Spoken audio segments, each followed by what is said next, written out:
This is Bill Ryan from Project Camelot and Project Avalon, and the date is the 16th of February 2010, and this is a bit of an unusual video presentation here because I'm taking the step of making a video as an interpretation and as a commentary on an audio interview which we did with an important witness who came and reported his story to Project Camelot a little while ago, about a couple of weeks ago.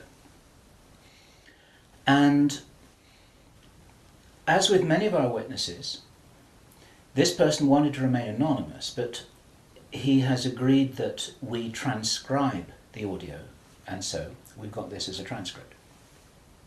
And this is going to be released at the same time as the video because it's important to be able to read the transcript at the same time as you're considering what I'm saying about it here. And as we come into this story, you're going to understand exactly why it's important to get all the information, to hold it all into a very fine balance. Now, this is a British person, and he worked in the British military for a number of years. And after he retired from the military, he worked in the City of London, in a fairly senior position, in a respected position, in the City of London. And for those people watching this video who don't know about the City of London, the City of London is it's like an enclave. It's like a financial enclave in the heart of London itself. Some people consider it almost a little bit like the Vatican. It's very old, it's very ancient. It's the heart of the financial system, not only of Britain, but possibly the world. Many researchers consider that it's very likely that the City of London calls the shots on the financial systems in America. They've got control over the Federal Reserve, the Bank for International Settlements, a whole bunch of things that happen. This is like the nerve center of the financial world. And it's very Masonic, it's very ancient, it's very traditional. And our source attended a number of meetings with senior Masons. And while many of these were interesting, they were routine by City of London standards. They were discussing financial affairs and so on and so forth. And then in the June 2005, he attended another meeting that he thought was going to be a routine meeting, but actually this was something rather unusual, and he realized it was unusual as soon as he arrived. In fact, in his interview with us, the one which we have the transcript of, you will see that he says that he felt it was an accident that he was there. He shouldn't really have been there. He didn't know what was happening. And as such, he didn't really participate in the meeting. He was there as a little bit as a fly on the wall. He was just listening to what was happening. And at first he didn't even understand what was being discussed. Now, the people there were Masons. They were senior Masons.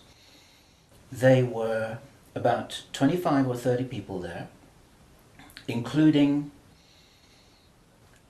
senior politicians who most people in the UK would recognize by name. I do not know who they were. He didn't name them, and I didn't ask them, but he said these are well-known names. The chief of police was there, representatives from the church, representatives from the military, 25 or 30 people. And as he listened to this story being discussed, it was an informal meeting. It wasn't like at a big table with kind of notepads and water glasses and minutes and an agenda and a chairman. There were just people in a room who were talking about all of this stuff. And what they were talking about was a plan that had clearly been made a long time ago. And what they were discussing was they were discussing the implementation of this plan. They were discussing how things were going, whether they were on track or not. And what for example, to give a flavour of this, they were discussing between them some of the problems that they had in the implementation of their plan. And as this little presentation continues here, you will realize what the plan was, and I'm going to be revealing this in very much the same way as it was revealed to our witness and as he revealed it to me, bit by bit, step by step.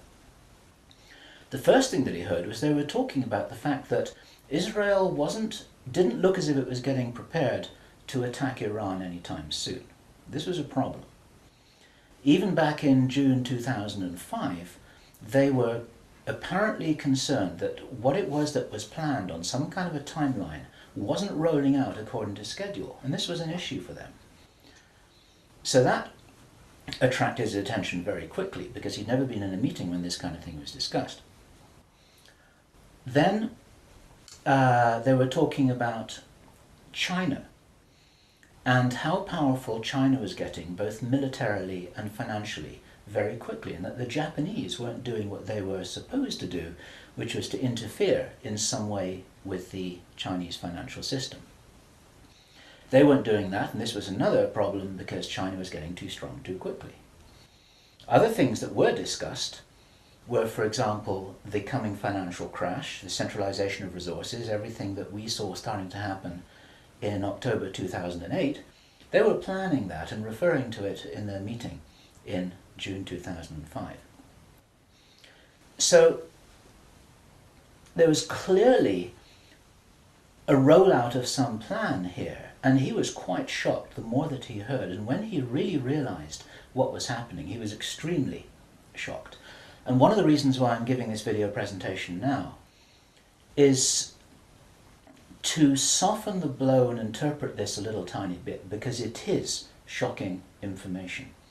And what I also want to do is I want to try and differentiate out between what it was that he reported, because he'd heard it with his own ears, and what it is that is his speculation and my speculation about how all this fits together. It's very important information. We need to know this stuff. Even though it doesn't look like it's going to be on track, I don't think this will happen. I think that there are a bunch of crazy people there who are extremely determined to do something, and they were in a hurry, and this is important to understand. They were in a rush to try and roll out this sequence of events. Now, what he described is what the sequence of events was. It starts with Israel attacking Iran. Now, this hasn't happened yet. There have been a number of indications that there are forces which are trying to push this into happening. You've only got to follow the news for the last 2 years to realize that the public is being prepared for a justification for this kind of thing. Iran is being set up as being the bad guys that deserve something to happen to them, and so on and so forth. Now, that's going to be the start of what is like the opening gambit in a big chess game. And the plan is to provoke Iran or China to retaliate. And our guy, our source, who is a military man, is privately as convinced as he can be, although this has never been made public and this is not publicly known, that Iran does have nuclear weapons. He believes that they have been provided by China behind the scenes.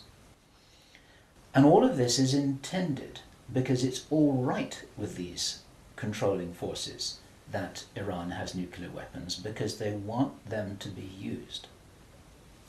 The plan is for either Iran or for China to retaliate after Iran is struck with a nuclear weapon. At that point, there will be a limited nuclear exchange in the Middle East, followed by a ceasefire. He heard this being planned in this meeting. This is being choreographed. It's like the script for a movie. This is exactly what's intended to happen. And during this time, the other thing that's being set up for this, and many people watching this will be aware that this is being set up in the background. We've had a lot of information about this from a number of good researchers from many countries who are reporting this on the internet, that things are being set up in many of the Western countries, for there to be heavy controls over populations, martial law, increased powers on security forces who are not just the army or the police, but in Britain, for example, our source said that he absolutely knew personally for a fact, that a very large number of private security people, their powers were being increased to give them the ability to arrest people, the ability to detain, the ability to handle riots in streets. And here we're talking about just regular people working in private security, people who give the parking tickets on the streets. Their powers are being increased in the same way. And last year we heard President Obama talking about how he wanted to have a sort of national guard at home in America ready to handle this kind of thing. There are a lot of indicators that this is being set up.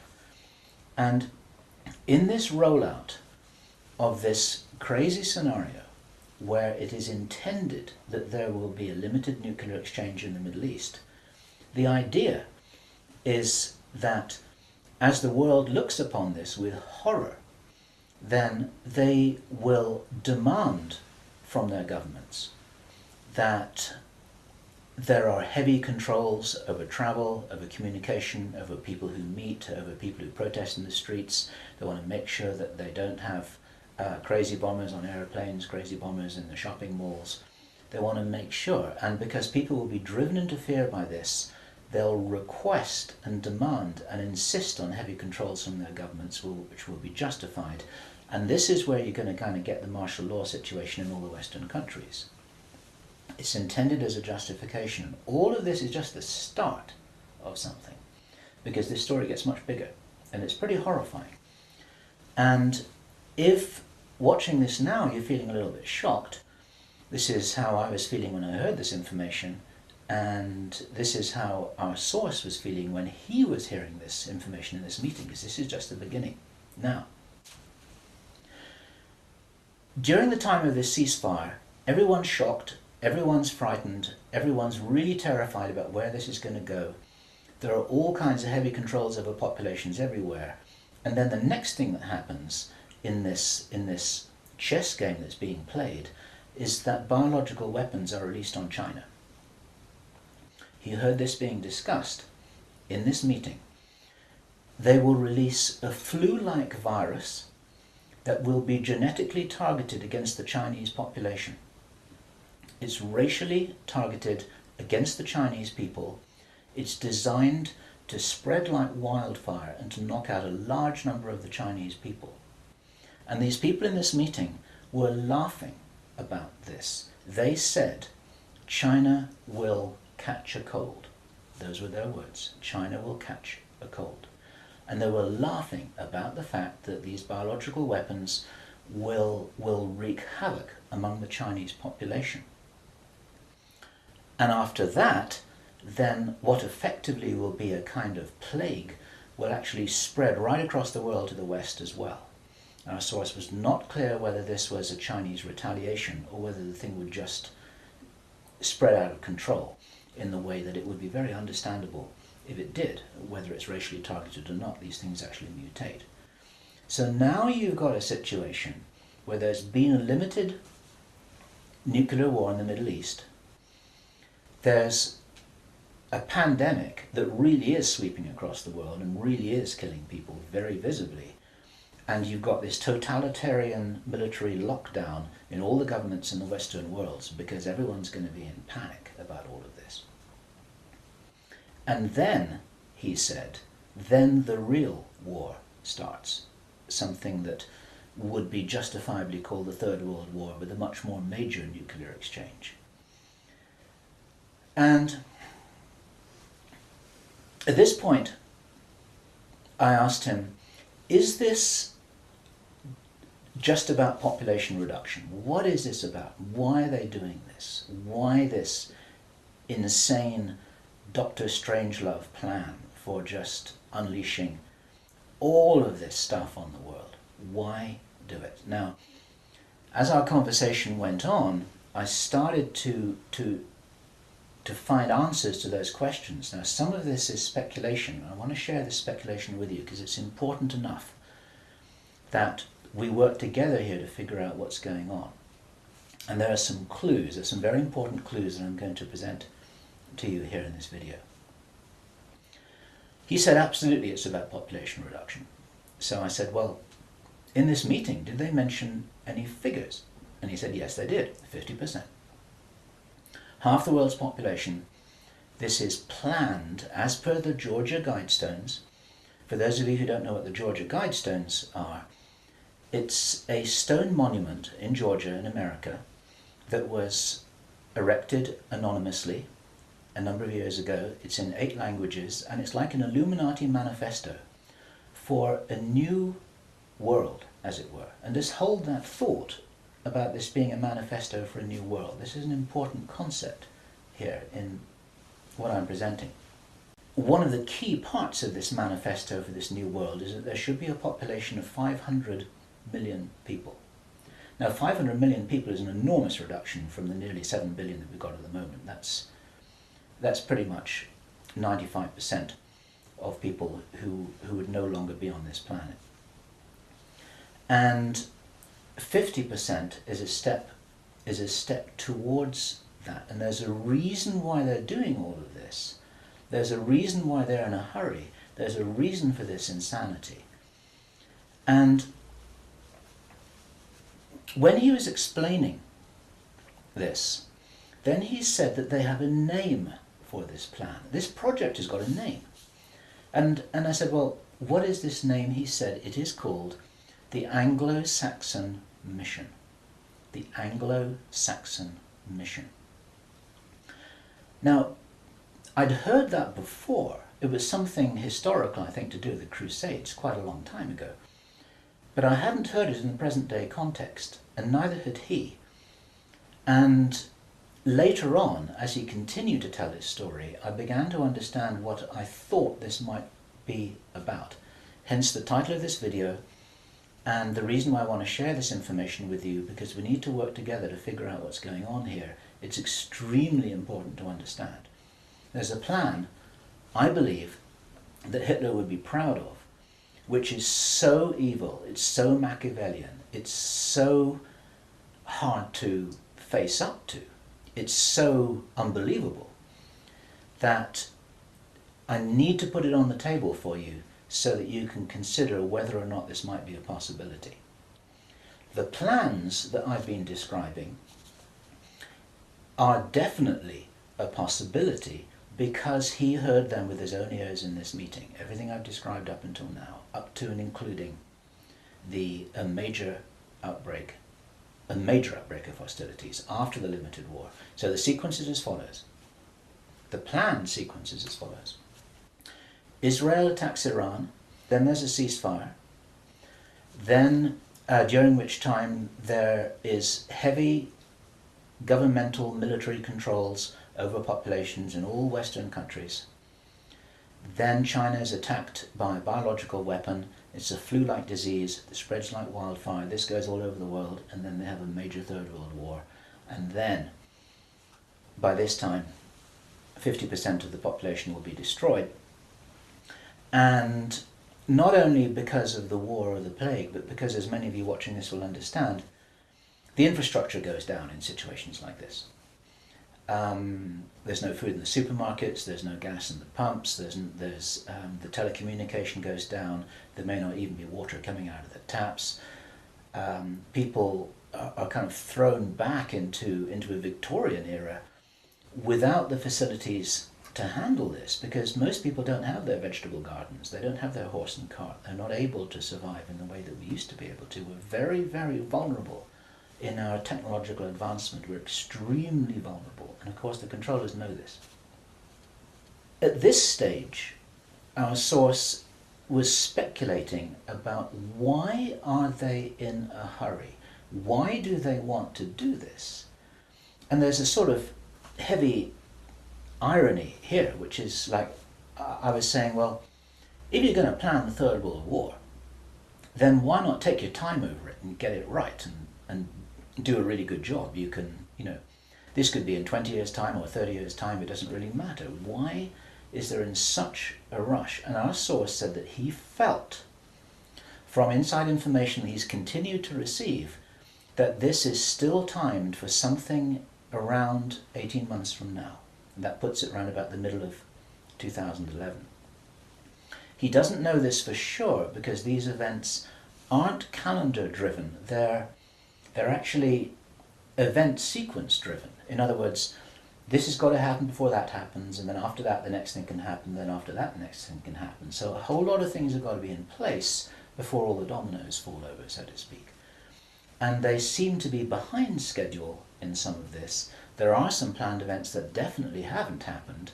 One of the things which I remembered when I was hearing this story was that our source, Henry Deacon, and many of you who've watched Project Camelot videos and read their reports for the last 3 years will know that when we met Henry Deacon in 2006, he said that in his own inside information was that there would be a war against China in 2008. Now that didn't happen. And all this time, at that time it didn't make any sense, and even now it didn't make any sense. It's like, well, all right, but why do this? Why do this? Why do this? Now, this was his answer. And our source is a pretty smart guy. He's been in the military. It's a totally different story that he didn't debrief in our audio transcript, which you have the opportunity to read, but he's had his own ET experiences in the military. He's got his own sources of information about some of the background for this.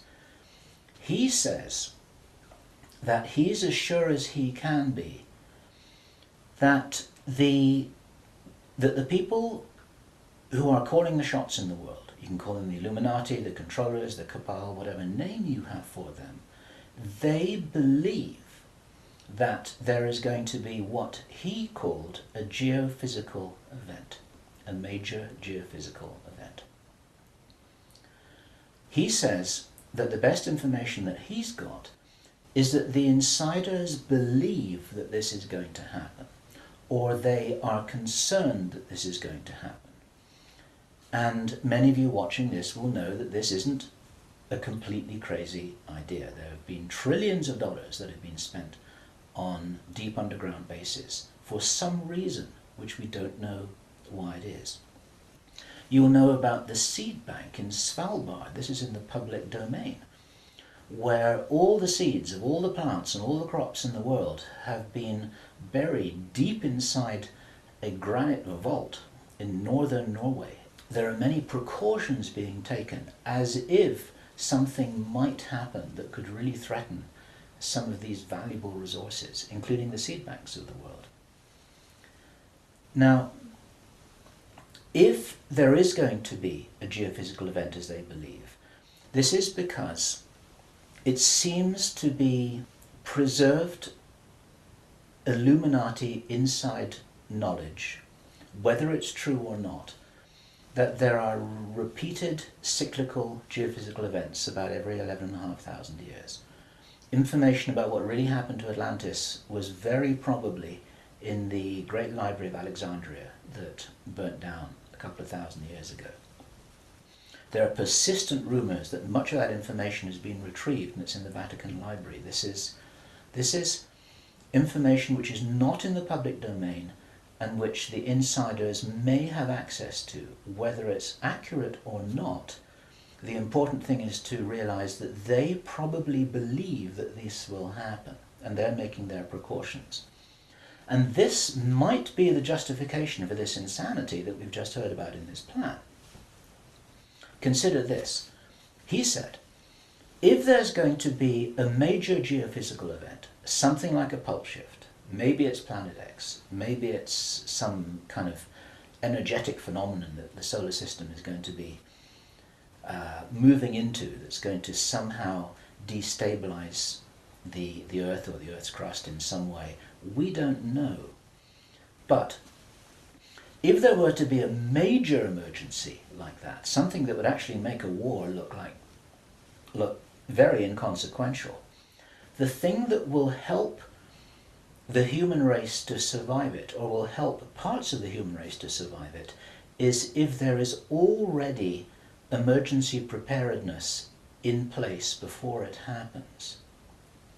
In other words, If you knew that there was an emergency coming, if you knew, for instance, that there's a hurricane coming in to hit your city, then you put all the emergency preparedness in place beforehand. You have the troops ready, you have the infrastructure ready, you have the military ready, you have everything that you need ready to handle this situation so you can respond and react and recover in the best possible way. Our source suggests that the reason for this whole Third World War scenario is that then the Western governments, with the Chinese out of the way, will be in a state of such totalitarian control of their own population that they will be best equipped to recover and rebuild the new world after a cataclysm. And he thinks that this is what's happening. And I have to tell you that this terrible logic makes sense to me, that they would think that way. I'm not for a moment agreeing that this will happen. I think this is wild, crazy stuff, but if they believe that it's going to happen, then this could be their justification for this kind of plan that we've heard about is really being discussed. And this now is my own speculation right now, which also makes sense to me. And I invite your comments and your thoughts about this. We need to work together to figure out what's happening here. It's called the Anglo-Saxon mission. What that told me was that the reason for the name is because this is a white racist agenda for the inheriting of the new earth. It's a plan that Hitler would be proud of. If they think that a new earth needs to be rebuilt, a new world, think of that little phrase there. If a new world needs to be rebuilt after a cataclysm, they want the Anglo-Saxons to be doing it. They don't want the Chinese to be doing it. They get the Chinese out of the way first. And then the Anglo-Saxons will inherit this new world with the other nations, the Asian nations, the African nations, the South American nations. Presumably, it is assumed that they won't have the resources to be able to handle the situation in any kind of a way that gives them the strength to recover after whatever it is that they think is going to occur. So there are several other parts of this which also fit, and one of the reasons why this is an important presentation to make personally is my own personal thoughts, because up until now I've been following a lot of the well-founded research on these sorts of agendas. We've had our own sources of information over the last 3 years. But I've always had questions in my mind, like, why would they do this? You know, war against China, why? Third World War, why? And suddenly, a lot of these things start to make a little bit more sense. It's possible, for example, that when we heard from Jordan Maxwell in our interview with him, which we did at the end of last year, 2009, he described to us how he had researched a number of repeating symbols and images that had been used ever since the time of Hitler, and even long before that, about the dawn of a new day.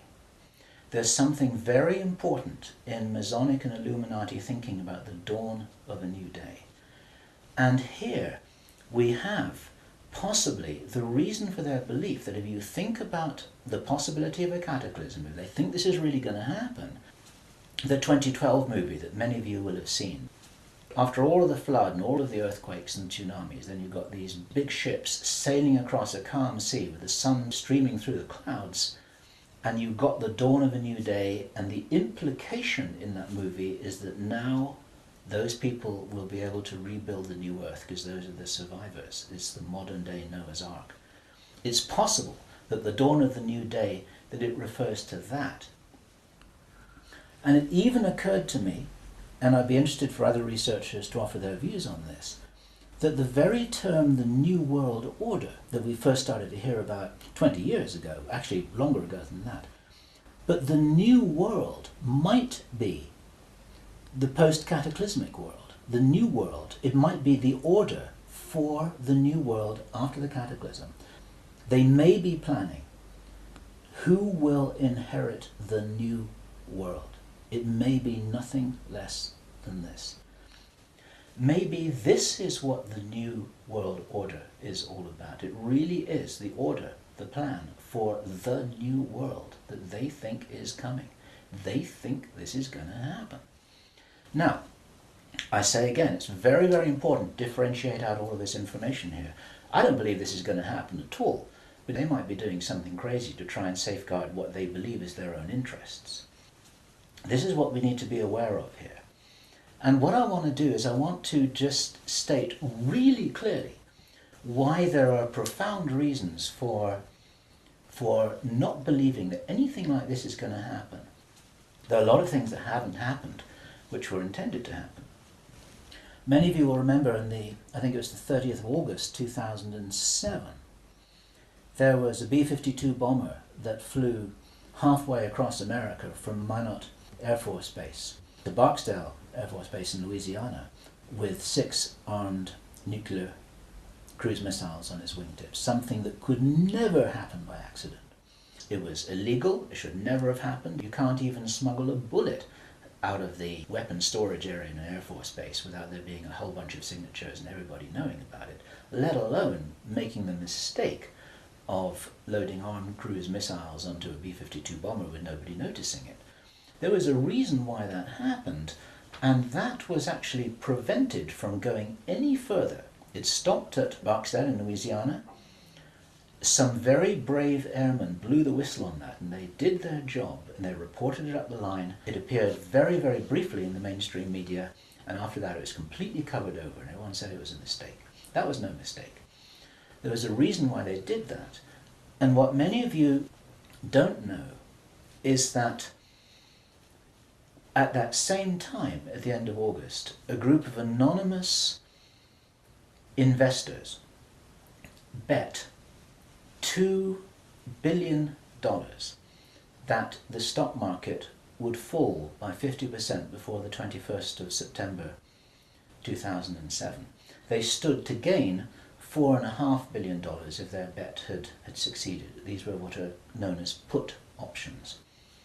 And the insiders in the stock market, they call them bin Laden trades. It's a sort of ironic description because of the betting that took place around about 9/11. Okay, those people lost their bet. It didn't work. The plan didn't work. The stock market didn't fall. The bomber never went any further. And for all we know, that was intended to be the start of the Third World War. It never happened. Okay? We heard a few minutes ago, I was describing how Henry Deacon described that the war against China was meant to start in 2008. That didn't happen. A lot of people thought that was crazy. A lot of people thought he was crazy. Maybe he wasn't. Maybe he heard something that was a real plan, but they're 2 years behind schedule, and maybe this will never happen at all. There are a number of other things that may have been planned and which have never transpired. It's very interesting to think about the so-called Mexican flu outbreak, the swine flu outbreak. For the last 6 to 9 months we've been looking at a scenario where it looked as if they wanted to roll out vaccinations, they wanted a lot of people to get ill, they wanted to announce a pandemic. Even now there have been proposals to extend this pandemic declaration for another 2 years, and nothing's happening. In England we call it a storm in a teacup. There's nothing happening here, but maybe something was intended. Now, if it wasn't intended, it's possible that all of that could have been some kind of a test, just to see how people respond, to see how people react, to see how quickly it spreads, to see what the take-up of the vaccinations will be. And then, of course, us at Project Camelot and a number of other people who've been activists in this whole area trying to draw attention to all of this, now we're all on a database. They know who's going to stand up and start talking about all of this stuff. So it might have been an experiment, or it could have been a failed rollout of something. There's plenty of reason to believe that things are changing. This is the important thing. And those of you who've been following the work of David Icke, this is an important perspective here, because we support his work fully, in as much as he makes a beautiful presentation and he starts off by saying, we are infinite consciousness. there are many ways to put this, but it's very hard to disagree with that. We're immortal, godlike beings who've long ago forgotten what our power was. The potential of consciousness is enormous. It's very important to realize that how powerful we are may be the single most important component in this whole picture that enables us to save the day. This may be what it's really all about. Admiral George Hoover, who died in 1998, he was in the Office of Naval Intelligence in the US Navy. He talked to researcher Bill Burns, the editor of UFO magazine, and Bill Burns described this conversation with George Hoover to George Norrie from Coast to Coast AM. And what Admiral George Hoover told Bill Burns was the biggest secret according to what the American Navy had found out. Very, very interesting story. They were talking about the Roswell visitors, and Admiral George Hoover said that these visitors were us from the future. They were time travelers. They weren't extraterrestrials. Now, other researchers and whistleblowers have spoken about the same thing, and this is fascinating in itself. But what Admiral George Hoover said the biggest secret really was, it had to do with the abilities and the power of the consciousness of these travelers. Because they were us from the future, what the military authorities had found out was what humans are really capable of. And he said that this had been buttoned up really tight, because if we knew how powerful we really were, how powerful we really could be, then we would, in his own words, cause chaos around us, and this could never be permitted. We could rearrange the reality around us in the way that we wanted to, in the way that, if this is real, that the future humans have learnt how to do, which gives them access to these sorts of incredible abilities, such as time traveling. Philip Corso, in his book The Day After Roswell, described in some detail how his understanding was that the way the craft works was they were like an amplification of the pilot's own consciousness. It was their consciousness, it was their ability to travel and bilocate that was amplified by the craft, and that actually all of these abilities are basically abilities connected with the consciousness of the beings themselves. And if they are us, this is the message for all of us here. We're being deliberately dumbed down. Our food is being poisoned. Our children are being lied to in the schools. We're being fed propaganda in the media. We're being forced into this tiny little box. We're being kept busy with game shows and ball games, and we are discouraged from really finding out what it is that is our heritage on this planet. Eric von Däniken has just published a book which is called History is Wrong. There's so much which we are denied. George Green describes that we are known as the useless eaters, this surplus population of billions of people, with a tiny number of people at the top of the heap who are dependent upon us to police each other and to laugh at each other and to stop each other from getting out of line, because we're encouraged to conform to how we're meant to be. And so there's this straitjacket that there's the opportunity for us to break out of, and it's this straitjacket which has been deliberately put in place by these very people who've been creating this plan. Where this plan originates from, it's very interesting to speculate. Our source told us that this has been in place for a long time. He'd first heard about the Anglo-Saxon mission as long ago as 1976. The Illuminati symbolism about the dawn of a new day has been going on for a long time. Many people think that this plan requires such a superhuman level of intelligence and strategic understanding, and is so ruthless and so cold, that the logic suggests, and David Icke says this, Jordan Maxwell says this, we say this ourselves with full agreement, that this didn't come from a human source. People aren't capable of doing this against other people. There's something else behind this. We have to think big. We have to think from the highest spiritual viewpoint that we possibly can do. That these people shouldn't be fought. What must happen is we just withdraw our consent from these things that are being done to us, from this plan that we're part of. And as I was saying just before, if you're in the military or if you're in intelligence services, withdraw your consent from this, because these plans can't happen without it. There's something about the Illuminati and the way that they're operating that is very limited. They're using force, they're in a box, they're trying to counter what everybody I know is recognizing and referring to as a huge expansion of consciousness all over the world, an expansion of awareness. We get emails every day from people, often very young people, who are saying, I can really see what's happening in the world. Tell me what to do about this, but I'm ready. I'm ready to do something. I'm ready to do whatever it was that I came here for. I don't know what that is yet, but I know that we've got big problems. 20 years ago, people weren't saying that kind of thing. There's a huge rollout of some kind of an expansion of consciousness. It's a morphic field that's growing enormously. And there's something that's changing.